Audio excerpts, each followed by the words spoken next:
The media coverage and how it's been centered on Beckers, which is the same thing her Gamecocks team heard about last year with Clark and Iowa and their respective legacies. Now, she did make it a point to say that Paige deserves the coverage, but that she thinks it should be more equal.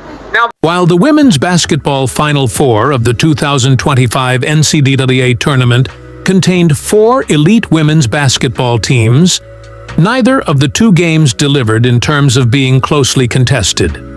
The first game of the evening was between the South Carolina Gamecocks and the Texas Longhorns, who had faced each other 3 times prior this season. And I think for Dawn Staley to get the coverage that she wants, well, the simple way to do that is to beat UConn in the national championship game.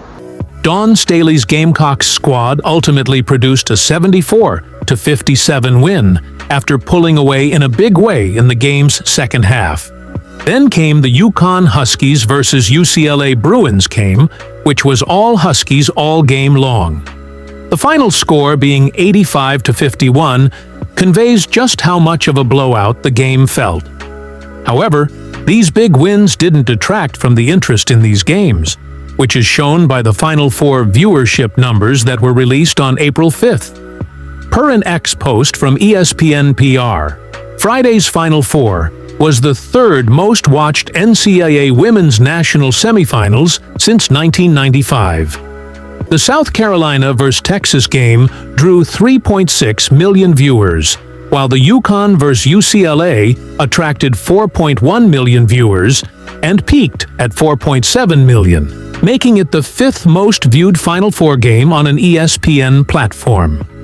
While these numbers are great, they don't come close to competing with last year's numbers, which were largely because of former Iowa Hawkeyes star Caitlin Clark. An April 5th article from Sports Media Watch wrote, "Viewership fell 65% from last year's record high of 11.0 million and a more modest 13% from 4.5 million in 2023. Last year's Final Four included a contest between Clark's Hawkeyes and Paige Buecker's Huskies." And an April 10, 2024 article from NPR writes that the Elite 8 matchup between Iowa and LSU, a rematch of the 2023 NCAA championship, drew a then-record 12.3 million viewers, ESPN said, with a peak audience of 16.1 million. The subsequent semifinals between Iowa and the University of Connecticut broke that record, attracting 14.2 million TV viewers, ESPN said.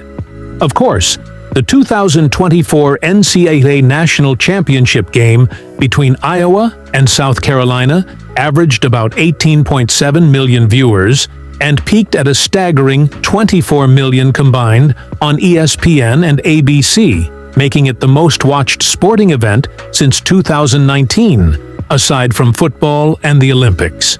In other words, while the 2025 viewership is great for the game's growth, it also reiterates the Caitlin Clark effect.